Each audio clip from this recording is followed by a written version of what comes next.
Party का स्थापना दिवस है।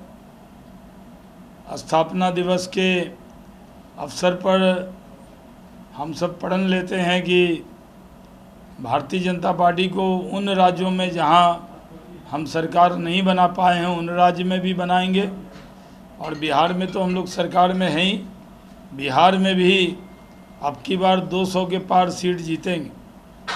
जिस तरह का अच्छा माहौल बना है, नीतीश कुमार जी के नेतृत्व में प्रगति के पथ पर बिहार आगे बढ़ रहा है, और बिहार में पानी, बिजली, सड़क, इंफ्रास्ट्रक्चर, इंडस्ट्री, एम्प्लॉयमेंट जो है उसमें पूरी तरह बहुत से लोगों को रोज़गार मिल रहा है, और सरकारी रोज़गार ही 10 लाख के ऊपर पहुंच रहा है। नीतीश कुमार जी एक अनुभव वाले व्यक्ति हैं। बिहार का सौभाग्य है कि 20 साल अनुभव का चीफ मिनिस्टर बिहार के पास, इतना एक्सपीरियंस चीफ मिनिस्टर किसी राज्य के पास नहीं है, और इससे बिहार को लाभ हो रहा है। लेकिन हमारे विरोधी तरह तरह के प्रश्न उन पर खड़ा करते हैं जो दुर्भाग्यपूर्ण है। ये बात मैंने अपने तरफ से ओपनिंग रिमार्क में कही। एक सवाल एक एक करके आप पूछेंगे। जी सर, बीजेपी का जो स्थापना दिवस है, एक लंबा संघर्ष किया बीजेपी ने। देश की बात करें, 2 संसदों की पार्टी कही जाती थी और विश्व की सबसे बड़ी पार्टी हो गई। आने वाले समय में बिहार में बीजेपी का भविष्य क्या देखते हैं? नहीं, आने वाले दिनों में बहुत सुंदर भविष्य बीजेपी का है, और जो चुनाव आने वाले हैं इस बार, उसमें तो हम लोग नीतीश कुमार जी के नेतृत्व में लड़ेंगे। और स्ट्राइकिंग रेट जो है, पिछली बार हमारा बहुत अच्छा था, इस बार उसको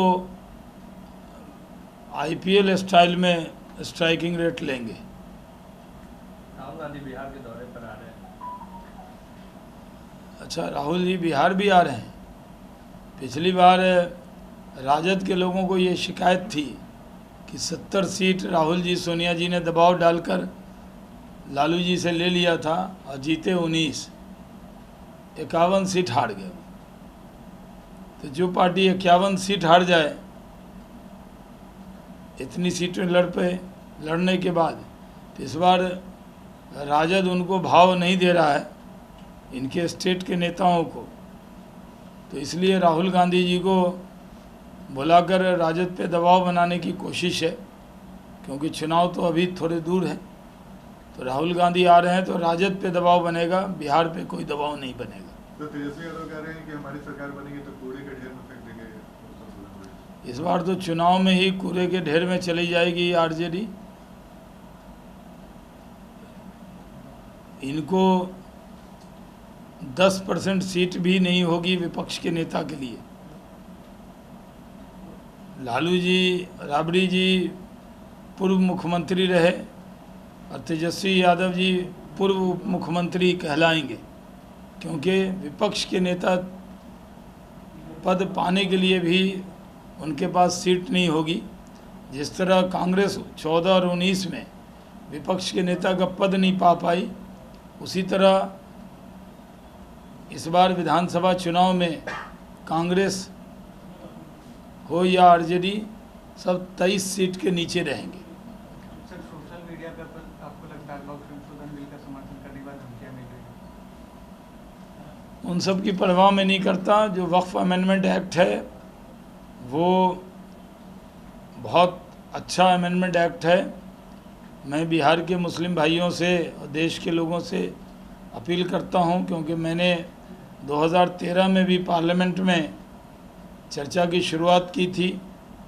तब भी हमने वो कमियां गिनाई थी जो कमियां उस बिल में थी, और इस बिल में वो सारी कमियां दूर कर दी गई हैं। और अब जो एक्ट आया है, इसमें एक गलतफहमी मुस्लिम भाइयों के मन में नहीं होना चाहिए कि कोई मस्जिद की कमेटी, दरगाह की कमेटी या कब्रिस्तान की कमेटी में एक भी नॉन मुस्लिम मेंबर नहीं होगा। कोई भी वक्फ जायदाद का जो मुतवल्ली है वो नॉन मुस्लिम नहीं होगा, मोहतमीम नॉन मुस्लिम नहीं होगा। सिर्फ जो वक्फ बोर्ड और वक्फ काउंसिल है उसमें 2 महिलाओं को, पसमानदा मुसलमानों को और 2 नॉन मुस्लिम मेंबर उसमें डाले गए हैं। तो ये कहना कि नॉन मुस्लिम मेंबर क्यों डाला, ये दुर्भाग्यपूर्ण है। आखिर कोई मौलाना साहब हैं, मुतवल्ली हैं, तो वक्फ की जायदाद तो ट्रिब्यूनल के पास जाएगा, कोई डिस्प्यूट होगा तो।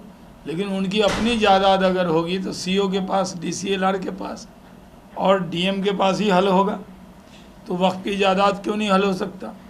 अब डीएम हिंदू है या मुस्लिम, सिख है या ईसाई, अगर ये करेंगे तो कल होके कहेंगे कि डीएम भी मुस्लिम चाहिए, सीएम भी मुस्लिम चाहिए, पीएम भी मुस्लिम चाहिए, तभी भरोसा करेंगे।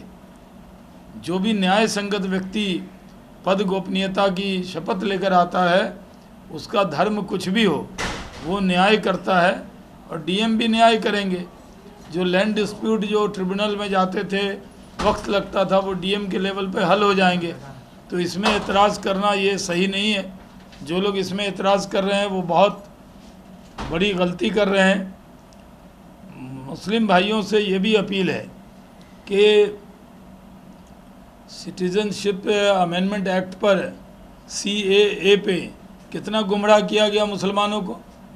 कहा गया कि मुसलमानों की नागरिकता चली जाएगी, जबकि CAA नागरिकता देने वाला था माइनॉरिटीज़ को, जो धर्म के नाम पे प्रताड़ित हुए पाकिस्तान, बांग्लादेश, अफ़गानिस्तान में।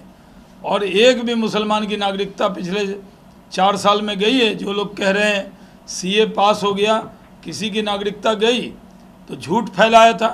क्या जिन लोगों ने CA के नाम पर, CAA पे के नाम पर आंदोलन किया था, गुमराह किया, वो देश और समाज से माफ़ी मांगेंगे?